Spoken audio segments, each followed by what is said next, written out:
So today I want to talk fish finders. So I run two different fish finders. The fish finder on my boat is a Humminbird Helix 7. It has GPS and maps. It's a really great fish finder. And the fish finder that I run on my kayak and through the ice is this little guy. And this is a GARMIN Striker 4. It does have GPS, but it does not have the topo features. Now, this has a lot of features for the price point. You can find this for generally around $140. As you can see, we've got our depth, 17.4 feet. Then we have water temperature, 38.61. We're running at 12.6 volts, and it's 4:20 p.m. Now, you can see this line here. That is my jig. And then you can see down in the bottom, there's lots of lines and stuff, and that's because there's actually some weeds and a weed bed down there. So it's not a solid bottom, and the bottom's actually all the way down in here. Now, this is one feature that you can use ice fishing. It's the one that I prefer. And then another feature you can use, it actually has the flasher feature, which if you're familiar with, basically you can see my jig here and it's getting shallower. This is, 0. This is 14, 15 feet, the bottom, and at least the weed bed. And so you see that goes up and down. As a fish comes in, it's going to be an additional line in this flasher.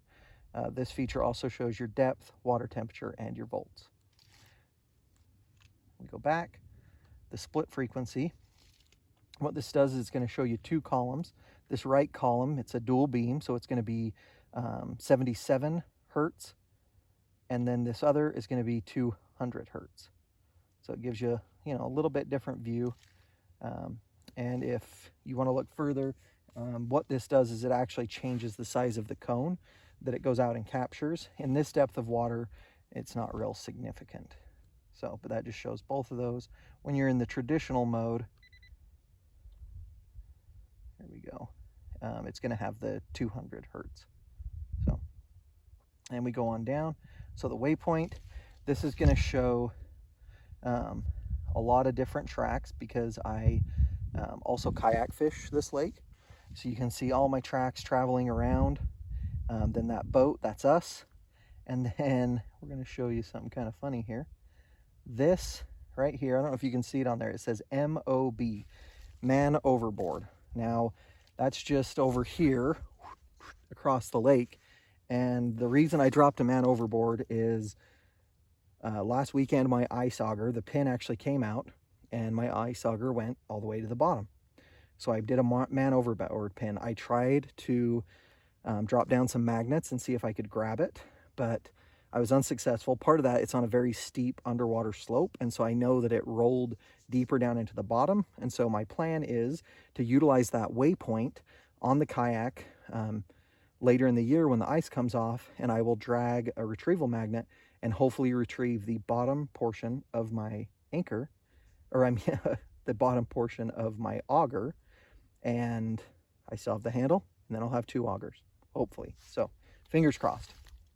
If you want to see the footage about this auger and some footage and audio of me losing my auger, that's in my Mora hand auger ice review video.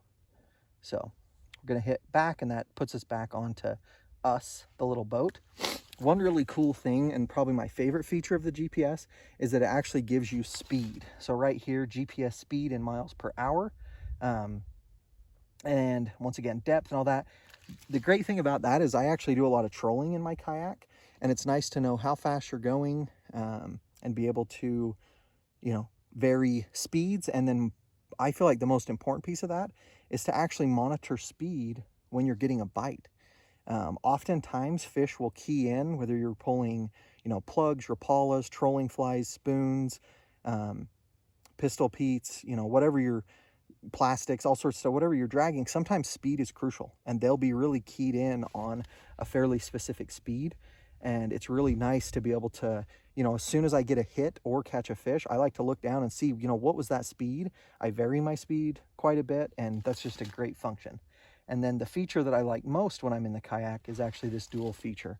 So as you can see now, I have the GPS feature. I'm still going to have my miles per hour here along with those other features, but then I can see depth, which is nice if you're trying to target certain depths or a shelf, a weed bed, things like that. And you get both of those features. So it's a great little unit. You cannot beat it for the money, in my opinion. It's really great. As you can see, I can just track that spoon, send it down to the bottom, and do a lot of great things with it. I'll hopefully get some footage on here to show you what it looks like when a fish comes in and investigates that spoon. So really cool unit. I'm really happy with it. Oh, one last thing that I'll show you is how to, we're going to go back to this in waypoint, is how to drop those waypoints. You simply push this button here. When I push that, it's going to put my location of that waypoint. You can select man overboard, or you just let it go. If you don't want it, you can actually scroll down and hit delete. But then you can see, we're going to zoom in, and we've got the boat hiding it there, but it is waypoint whatever 00 something right underneath that boat there. So pretty cool features, great little unit. I truly believe it's helped me catch a lot of fish, and yeah, I'm very happy with it.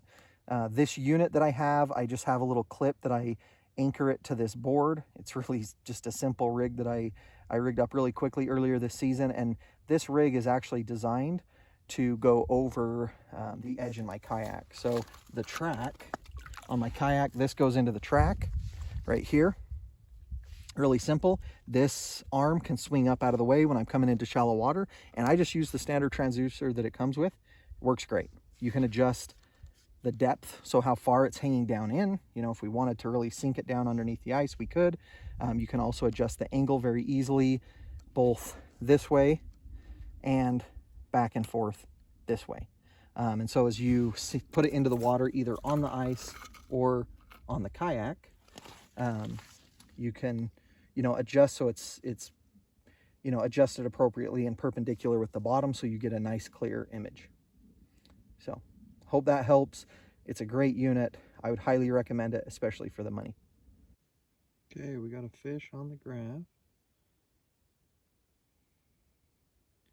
You can see it kind of going up and looking at that jig. Now it's right on the jig. All right, there's a big old mark looking at that dead stick. It's playing with it.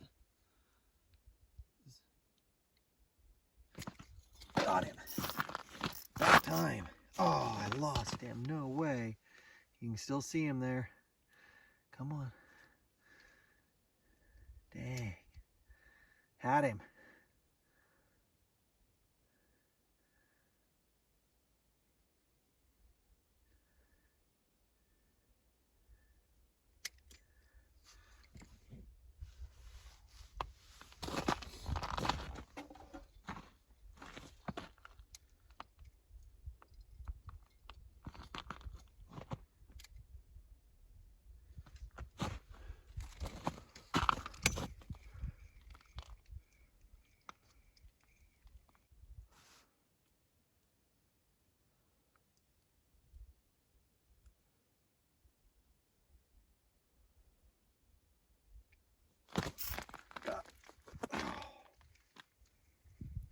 Got him.